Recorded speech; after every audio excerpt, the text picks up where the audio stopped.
परमात्मा को सुरता करेंगे। कक्षा 12वीं हिंदी पीरियड में पाठ का नाम है पतंग। किसने लिखा है? आलोक धनवा जी। 2 सेकंड परमात्मा को सुरता करेंगे।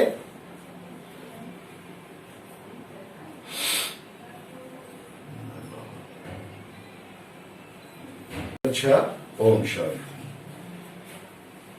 आलोक धनवा जी का परिचय पहले सुना चुके हैं। आवाज में तकनीकी खराबी होगी तो देख लेंगे, कोई बहुत इम्पोर्टेंट नहीं है, लेकिन सामान्य बातें आप लोगों को जानना है। कौन कौन सी उसको सम्मान मिला, कब जन्म हुआ, उनकी और काव्यगत विशेषताएं क्या है, ये सब जानना है। आगे देखेंगे। सबसे तेज बौछारे गई, भादो गया सवेरा हुआ। खरगोश की आंखों जैसा लाल सवेरा शरद आया। मतलब भादो जाने के बाद में सावन के बाद भादो, भादो के बाद में भादो जैसे जाता है उसके बाद शरद ऋतु, वर्षा विगत शरद ऋतु आई बोलते हैं ना। वर्षा ऋतु समाप्त होने के बाद में शरद ऋतु आती है। भादो तेज बौछारों वाला है, उसके बाद शरद ऋतु आता है। फूलों को खरगोश की आंखें जैसा लाल सवेरा। अब वो भी शरद ऋतु कैसे? जैसे सवेरा आंखों खरगोश की आंखें जैसे लाल होता है, वैसे सवेरा शरद ऋतु दिखाई पड़ रहा है। और पुलों को पार करते हुए अपनी नई चमकीली साइकिल तेज चलाते हुए, घंटी बजाते हुए, जोर जोर से चमकीले इशारों से बुलाते हुए, यहाँ देखिए शरद ऋतु का यहाँ किसे उपमा बांधा है, किसे कवि महोदय क्षमा बांधे हैं, किसी तुलना कर रहे हैं। मतलब लोगों को आकर्षित करने के लिए शरद ऋतु साइकिल, चमकीली साइकिल तेज चलाते हुए अपनी ओर आकर्षित करने के लिए, घंटी बजाते हुए लोगों को जोर जोर से, बच्चे लोगों को बुलाने के लिए, अपनी ओर इशारा करने के लिए, बच्चों को झुंड को अपनी तरफ बुलाने के लिए उपमा बांधे हैं। ठीक है, चमकीले इशारों से बुलाते हुए और आकाश को इतना मुलायम बनाते। आकाश मुलायम बनाना भाव बहुत ही सुंदर है। थोड़ा विचार के, आकाश मुलायम कैसे? मुलायम माने साफ हो गए। बरसात के दिनों में उसमें घने बादल छाए रहते हैं, शरद ऋतु आती है, साफ रहते हैं। तो आकाश इतना मुलायम बनाते हुए कि पतंग ऊपर उड़ सके। मतलब पतंग आसानी से हवा चलता है, शरद ऋतु में हवा जोर से चलता है ताकि ऊपर पतंग उड़ सके। दुनिया की सबसे हल्की और रंगीन चीज उड़ सके, दुनिया का सबसे पतला कागज उड़ सके, बांस का सबसे पतला कमाने उड़ सके, कि शुरू हो सके सीटियां, किलकारी और तितलियों की इतनी नाजुक दुनिया। कवि महोदय बहुत ही सुंदर ढंग से बाल सुलभ मनोवृत्तियों को यहाँ वर्णन किए हैं कि भादव महीने के तेज बौछारे वाले वर्षा का मौसम बीत गया है। सबसे तेज बौछारे गए, भादो गया सवेरा हुआ, खरगोश की आंखों जैसा लाल सवेरा। अब खरगोश की आंखें जैसा लाल सुंदर शरद ऋतु का सवेरा आ गया। यहाँ शरद की तुलना साइकिल चलाने वाले से की गई। शरद आया पुलों को पार करते हुए अपनी नई साइकिल तेज चलाते हुए। शरद की तुलना साइकिल चलाने वाले बालक से की गई है। कवि शरद की सुबह का मानवीकरण करते हुए बताता है कि वह ऐसा जान पड़ता है कि कोई अपनी चमकीली साइकिल को तेजी से चलाते हुए सबका ध्यान आकर्षित करना चाहता हो। ठीक है, चमकीले साइकिल चलाते, उनकी सीटियां बजाने शरद की सुबह इशारों से बच्चों की झुंड को बुला रही। इससे आकाश को और मुलायम बना दिया है, अर्थात बारिश के बाद मौसम साफ हो गया है, हवा थोड़ी तेज चलने लगी है ताकि पतंग अच्छी तरह से उड़ सके। इसके उड़ने के लिए अनुकूल परिवेश निर्मित हो गया है। कहने का भाव, बच्चे चाहते हैं दुनिया के सबसे पहले कागज और बांस की पतली कमानी आसमान में उड़ाना और इसके माध्यम से स्वयं उड़ना। पतंग के साथ जैसे पतंग ऊंचाई पर जाता है, बच्चे उस तरह से उड़ते जाते। वसुता पतंग या बच्चों का बाल सुलभ इच्छाओं का वर्णन है। कवि कहते हैं कि बच्चे चाहते हैं कि पतंग ऊपर उड़े और उनके उमंग भरे मन की किलकारियां एवं सीटियां शुरू हो। इसके साथ ही कवि तितलियों की नाजुक दुनिया की शुरुआत की बात भी करता है। वास्तव में ये सभी बच्चों के कोमल मन, उनकी उमंग भरी इच्छाओं के प्रति निधि बिंब है। ठीक है, बहुत ही सुंदर भाव है, बहुत कठिन वाली बात नहीं है। अर्थ ग्रहण संबंधी प्रश्न है, इसे आप लोग देखेंगे, है थोड़ा सा प्रयास करेंगे, समझ में आ जाएगा। और सौंदर्य बोध वाली प्रश्न है, इसको भी देखेंगे। अब उसके बाद दूसरा मंत्र देखेंगे।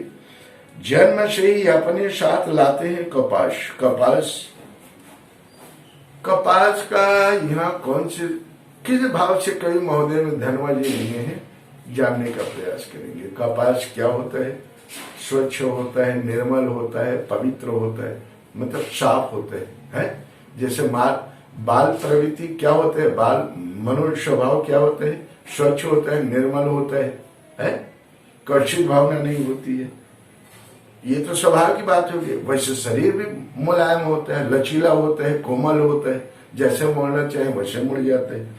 जन्म से ही अपने साथ लाते कपास, पृथ्वी घूमती हुई आती है उनके बेचैन पैरों के पास। मतलब वो चंचलता का प्रतीक है, बेचैन पैरों का भाव। जब वे दौड़ते हैं बेसुध, छतों को भी नरम बनाते हुए। कितना भी हार्ड रहे, कितना भी कठोर रहे, लेकिन वो उनके लिए आसान है। दिशाओं को मृदंग की तरह बजाते हैं। जब दौड़ते हैं तो आवाज आती है, तो दिशाओं से आवाज आती है, तो दिशाओं को मृदंग की तरह बजाते हैं। जब वे पेग भरते हुए चले आते हैं, डाल की तरह लचीले वेग से अक्षर छतों के खतरनाक किनारों तक उस समय गिरने से बचाता है उन्हें सिर्फ उनकी ही रोमांचित शरीर का संगीत।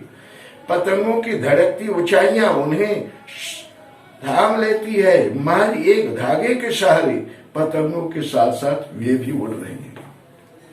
अपनी रंध्रों के सहारे अगर वे कभी गिरते और छतों के खतरनाक किनारों से और बच जाते हैं, तब तो और ही निडर होकर सुनहले सूरज के सामने आते हैं।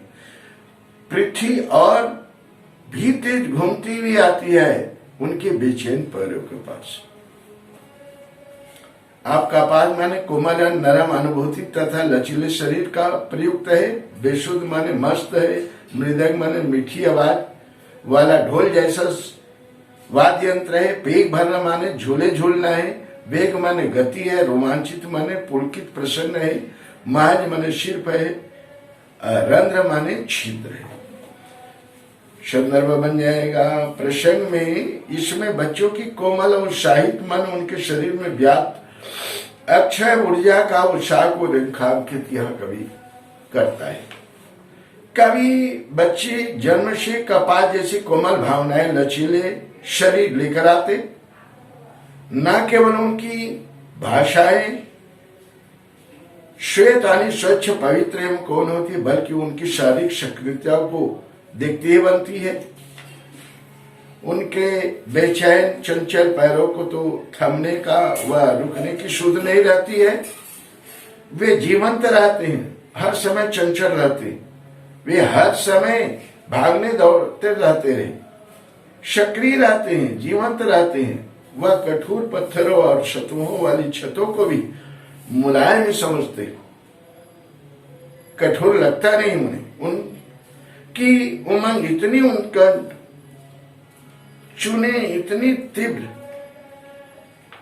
सक्रियता इतनी बलवती होती है कि सभी दिशाएं उनकी सक्रियता के ताल में मृदंग की तरह बजती दिखाई देती है। बच्चे इतने उत्साहित होते हैं कि दिशाओं की अपनी बोलियों से मृदंग की भांति झंकृत और कंपायमान कर देती है। कोमल और लचीला शरीर के जब वे बच्चे दौड़ते हैं तो वे झूले के पैक के भांति प्रतीत होते हैं। जिस समय पतंग डोर के सहारे आकाश में उड़ते हैं, उसी प्रकार बच्चे भी अपने रोमांच के साथ पतंग के साथ साथ उड़ते हैं। अपने ध्यान में मग्न वे छत के किनारे पहुंचते, गिर कर यदि चोटिल भी हो गए तो पहले की अपेक्षा और अधिक निर्भीक हो जाते हैं। थोड़ा बहुत चोट भी लगा तो और ज्यादा निर्भीक होकर निश्चिंत हो जाते हैं और निर्भयता पूर्वक उछलकर सुनहरे सूर्य को छू लेना चाहते हैं। इसमें भी अर्थ ग्रहण संबंधी प्रश्न देखेंगे, सौंदर्य बोध वाली प्रश्न देखेंगे, कविता लिखेंगे। आप लोग एक बार पढ़ेंगे, मंजूर है? सबको मंजूर है?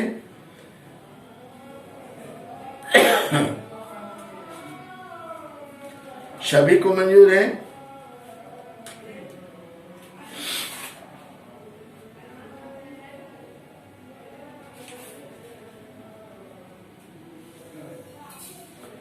इस तरह से यह पाठ समाप्त हुआ। आगे प्रश्न उत्तर है, आप लोग करेंगे। सभी प्रश्न करने, कोई भी छोड़ना नहीं। अगले साल से बदला हुआ है, मतलब बदले हुए परिस्थिति में इस साल और पढ़ाई का स्केल भी बदल गया है। इस कारण सब आप बदली स्वरूप में है पढ़ेंगे, ठीक है? कोई भी प्रश्न छोड़ेंगे नहीं। कविता के साथ में प्रश्न है, बिंब स्पष्ट करें, इसको भी करना है। और क्या करना है, जन्म से सभी प्रश्न, पांचवा प्रश्न करेंगे, छठवा करेंगे। और क्या करेंगे, कविता के आसपास, इसको भी करना है आप लोगों को। परीक्षा उपयोगी अन्य प्रश्न है, पतंग क्या की विशेषता बताई है, बिंब कितने प्रकार के होते हैं, किशोर युवा और समाज का मार्गदर्शक है, पतंग कविता के आधार पर कथन को पुष्टि कीजिए। पतंग के माध्यम से कवि ने किस प्रकार के मनोविज्ञान का चित्रण किया है। पृथ्वी का प्रत्येक कोना बच्चों के पास होता, कैसे आ सकता है। बच्चों को कपास की तरह कोमल, उनके पैरों को बेचैन क्यों कहा। पतंग कविता के आधार पर उत्तर दीजिए। पतंग शीर्षक की सार्थकता स्पष्ट कीजिए। सभी प्रश्न बहुत महत्वपूर्ण है, करेंगे विद्यार्थी। इस तरह से यह पाठ आपका समाप्त हो गया। कक्षा 12वीं अच्छी तरह से करेंगे और लिख करके आप लोगों को बताना है सभी, ठीक है? डेट दिया जाएगा। आप जितना जल्दी हो सके उतना जल्दी आप नोटिशन बनाइए। नोटिशन बनाते मतलब आप छोटे बच्चे नहीं हैं, समझ करके नोटिशन बनाइए और उसको दिखाना है। इसी आधार पर आपको आगे रणनीति बताएंगे, इसी आधार पर जचवाना है, ठीक है? मैं अलग से और प्रश्न नहीं दूंगा, यही मेरा प्रश्न है। इसी के आधार पर नंबर दूंगा मैं, और वही नंबर बोर्ड को भेजा जाएगा। स्वीकार है सभी को। आप सभी प्रश्न लिखेंगे, कोई प्रश्न छोड़ेंगे नहीं। पहला भी पाठ पढ़ाया था उसका, इसका भी पढ़ाया था उसका, अविलंब लिखेंगे, देरी नहीं करेंगे। चलिए, परमात्मा को याद कीजिए, परमात्मा को याद कीजिए, प्रेम पूर्वक याद कीजिए।